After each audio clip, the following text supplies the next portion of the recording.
Hello बच्चों, mental math कक्षा 7 का हिंदी मीडियम का मेंटल मैथ भी आ चुका है। और आज मैं कराने जा रहा हूँ चैप्टर यानी अध्याय 1। ठीक है, अध्याय 1 ही मैं कराने जा रहा हूँ जो पूर्णांक वाला है। ठीक है, उसे आप ध्यान से देखें। और बच्चों ये देखो, मेंटल मैथ ये कोई साधारण मैथ नहीं है। मैंने कई बार आपको बताया ये कोई साधारण मैथ नहीं है। ये समझो मैथ्स का बाप है। अगर आपने मेंटल मैथ को अच्छे से कर लिया, आप अपने जो रेगुलर कोर्स का मैथ होता है उसको करो ना करो कोई दिक्कत नहीं, लेकिन अगर आपने मेंटल मैथ को कर लिया तो आपने समझो सब कुछ कर लिया। और हाँ, एक चीज़ और मैं बताना चाहता हूँ, आने वाले 4-5 साल में सिर्फ ये मेंटल मैथ के आधार पर ही क्वेश्चन आपके एग्जाम में पूछे जाएंगे। ठीक है, हर क्विज में मेंटल मैथ में से आएगी और जो भी कंपटीशन में आप पार्टिसिपेट करते हैं तो मेंटल मैथ में से ही होगा। आइए करना शुरू करते हैं प्रश्न नंबर 1। देखो यहाँ पर तो प्रश्न नंबर 1 क्या कहता है बच्चों, ये रहा आपके सामने, बहुत ही आसान है, इसको हम करते हुए चलेंगे। ठीक है, हल बताइए, हल बताना भाई। अब जैसे साइन लिखा है उसको आपको हल कर देना। घटा 102 और घटा घटा जमा 92 हो गया। अब यहाँ पर 102 और ये 92, ये घटा का ये जमा का है। घटा जमा घटा तो घटा देते हैं, तो 2 में से 2 गए 0, 10 में से 9 गया 1 और बड़े नंबर के सामने घटा का निशान है इसलिए घटा का निशान लगा देना। हो गया आपका प्रश्न। प्रश्न नंबर 2 ये भी आसान है बच्चों, प्रश्न नंबर 2 भी आसान है। ठीक है, यहाँ पर 4 और घटा 5 और जमा 6 और घटा 7 और घटा घटा क्या होते हैं, जमा हो जाते हैं बच्चों। ये जरूर याद रखना है, घटा घटा जमा। अब जमा के नंबर देखो, ये जमा का है, ये जमा का है और ये भी जमा का। आइए इनको जमा कर लेते। 6 और 4 10, 10 और 4 14, तो इनको यहाँ लिखिए 14 जमा का। ठीक है, और घटा के 7 और घटा के 5 कितने होते हैं, घटा के 12 हो जाते हैं। ठीक है, ये घटा जमा कर लेते हैं क्योंकि ये घटा है, इसके आगे कोई निशान नहीं तो जमा है। घटा जमा घटा, 14 में से 12 गए 2 आ गया बच्चों। ये आपका उत्तर बन गया है ना, आसान। प्रश्न नंबर 3, प्रश्न नंबर 3 कहता है बच्चों, देखो क्या कहता है, 72 और घटा 190 का योग बताओ। अब लिखा 72 और ये घटा 190 लिखा है, इसका योग बताना। योग बताने के लिए जमा का निशान लगाना पड़ेगा। ठीक है, अब लेकिन जमा नहीं करना है, अब हमें इसको हल करके देखना है। और यहाँ पर देखा कि जो रूल कहता है, नियम कहता है घटा जमा घटा होते हैं, तो घटा का निशान आ जाएगा। अब ये घटा का ये जमा का है। ठीक है, घटा जमा घटा होते हैं, तो आइए घटा देते हैं। अब 0 में से भाई 2 तो जाएंगे नहीं, यहाँ से 1 हासिल लेंगे, 10, 10 में से 2 गए 8। ठीक है, ये 8 आ गया। और यहाँ पे क्या रह गया, 8 रह गया, 8 में 7 गया 1 और ये 1 यूं का यूं। ठीक है, और बड़े नंबर के सामने जो साइन होता है वो साइन आपको लगाना है। ये घटा का आ गया। ठीक है, अगर इस तरीके से ना कर पाए तो इस तरीके से भी आप इसको घटा के देख सकते हैं। बाद में साइन उस नंबर का लगाइए जिस बड़े नंबर पे जो साइन हो। ठीक है, आइए करते हैं प्रश्न नंबर 4। प्रश्न नंबर 4 क्या कहता है, देखो मान बताओ, मान बताना है। अब यहाँ पर बोर्ड मास का रूल अप्लाई करना है। बोर्ड मास का रूल कहता है अगर केवल साइन दिए हुए हैं तो सबसे बड़ा साइन इसमें भाग का माना जाता है, यानी जो सबसे पहले साइन आता है भाग आता है। तो भाग को आपको हल करना है। भाग को क्या करना है, हल करना है। 0 से 0 काट दीजिए। 6 का पाड़ा लेंगे, 6 का पाड़े में 18 कहाँ पे आएगा, 3 पे आएगा। ठीक है, यहाँ 3 आ गया, 0 आ गई इधर, ये ठीक है हो गया ये। अब ये घटा जमा घटा घटा 20 इस तरीके से, तो 30 जमा का है 20 घटा का, 30 में से 20 घटा देंगे तो 10 आ जाएगा। ये आपका उत्तर बन गया बच्चों। इस तरीके से आपको ये करना है। ठीक है, आइए करते हैं प्रश्न नंबर 5। तो प्रश्न नंबर 5 भी बहुत ही आसान है। देखो यहाँ पर पहले ब्रैकेट को हल करना है। बोर्ड मास का रूल कहता है ब्रैकेट को हल करना है। ब्रैकेट में चाहे कोई भी साइन हो, तो 55। ठीक है, और ये घटा जमा घटा आएगा। ठीक है, 7 पंजे 35 ये आ गया और घटा 12। ठीक है, आइए करते हैं।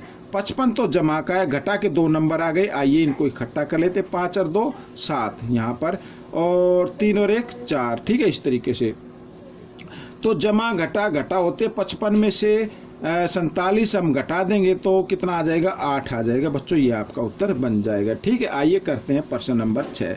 तो प्रश्न नंबर 6 भी क्या कहता है, 4000 में से लाइट बार बार, तो चलो करते हैं। देखो प्रश्न नंबर 6 क्या कहता है, 4000 में से, ठीक है 4000 में से इसमें से क्या करना है, ये इनके योग को घटाइए, घटाना तो घटा का निशान, और किन के योग में से, इनके योग में, तो इनका योग इधर कर लीजिए, घटा 1777 और जमा योग करना तो जमा का निशान इस तरीके से। तो ये देखो, ठीक है। आइए ब्रैकेट में कर लेते हैं, ये घटा ये जमा, घटा जमा करना, 1777 में से 777 घटाएंगे तो कितना आएगा, 1000 आएगा। कितना आएगा, 1000 आएगा, ठीक है। अब 4000 और घटा घटा ब्रैकेट खोलेंगे तो क्या हो जाएगा, जमा हो जाएगा, ठीक है भाई। घटाने के लिए घटा का निशान तो लगाना था ना, जमा हो गया। 4000 और 1000 5000, ये आपका उत्तर आ गया बच्चों, ठीक है। आइए करते हैं प्रश्न नंबर 7। ये रहा आपके सामने, क्या कहता है, ये भी आसान है, ठीक है। घटा 502, 605 और घटा 120 का योग बताओ। योग बताना तो इनके बीच में आपको जमा का निशान लगाना पड़ेगा, ये लगा दिया मैंने, ठीक है, इस तरीके से ऐसे। अब घटा 502 जमा 605 और घटा जमा घटा 120, ठीक है, इस तरीके से। ये भी घटा, ये भी घटा, दोनों के इकट्ठा कर लीजिए, 0 और इधर 2, 2 का 2 आ जाएगा, 2 और 0 तो 2 का 2 आ गया, 5 और 1 6, इस तरीके से, और जमा 605, ठीक है। आइए अब घटा लेते हैं। अब भाई बड़ा नंबर तो ये दिखाया है, तो इसमें से इसको घटाना है, और बड़े नंबर के सामने घटा का निशान, इसलिए घटा का निशान आएगा। तो 2 में से 5 नहीं जा सकते, यहाँ से आंसर लेंगे 12, 12 में से 5 गए 7, यहाँ रह गया 1, तो ये आपका उत्तर बन गया। बहुत ही आसान है। अब देखो प्रश्न नंबर 8, घटा 12 से बड़े तथा घटा 7 से छोटे कितने पूर्णांक है। आइए मैं इसको थोड़ा सा एक्सप्लेन करता हूँ। ये बच्चों एक लाइन होती है और यहाँ पर 0 और सीधे हाथ की तरफ होते हैं जमा के नंबर, ठीक है ना। इधर ये किस चीज के नंबर होते हैं, जमा के नंबर, 4 5 6 ऐसे, और यहाँ पर उल्टे हाथ की तरफ, ठीक है, यानी बाएं हाथ की तरफ होते हैं घटा के निशान, ये इस तरीके से, घटा 1, घटा 2, घटा 3, घटा 4, घटा 5, घटा 6, घटा 7, घटा 8, घटा 9, घटा 10, घटा 11। अब यहाँ पे चलो घटा, इधर घटा 12 भी लिख देते हैं, ठीक है। अब बच्चों घटा में देखना है आपको, भाई जमा का जो होता हो तो जमा का होता ही है, आपको पता ही है, छोटा नंबर तो छोटा नंबर होगा, बड़ा होगा तो बड़ा होगा। लेकिन घटा में जो 0 के निकट होगा, जो 0 के नज़दीक होगा, वो बड़ा नंबर माना जाता है, और जो 0 से जितना दूरी पर होगा वो क्या होता है, छोटा नंबर होता जाता है। इसलिए लिखा है घटा 12 से बड़े, बड़ा नंबर तो जमा की तरफ चलना है, और घटा 7 से छोटे, और घटा 7 से छोटे लिखा है तो फिर इधर घटा की तरफ चलना है, ठीक है ना। यहाँ पर इनके से कितने पूर्णांक है, कितने पूर्णांक है भाई, घटा 11 है एक, तो घटा 10 है, घटा 9 है, और घटा 8 है, तो 1 2 3 4, 4 पूर्णांक है बच्चों। कितने पूर्णांक है, 4 पूर्णांक है। ये हो गया आपका आंसर, समझ में आया ना। घटा 7 से छोटे, 7 से भाई बड़े होते तो 0 की तरफ जाते, लेकिन छोटे पूछा तो इधर, और घटा 12 से बड़े पूछा तो इधर, तो इनके बीच में कितने नंबर आ रहे हैं, ये नंबर आ रहे हैं, ये मैंने लिख दिया, ये आपका उत्तर बन गया। प्रश्न नंबर 9, 375 घटा, और यहाँ पर ये संख्या का योज्य प्रतिलोम क्या है, योज्य प्रतिलोम क्या है, आइए इनको जमा कर लेते हैं।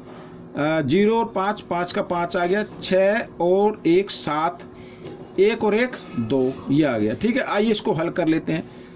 375 में से 275 घटाएंगे तो कितना आ जाएगा, 100 आ जाएगा। बड़े नंबर के सामने कोई साइन नहीं, कोई साइन मत लगाइए। का लिखा है, का योज्य प्रतिलोम क्या है, तो लिख देते हैं 100 का योज्य प्रतिलोम।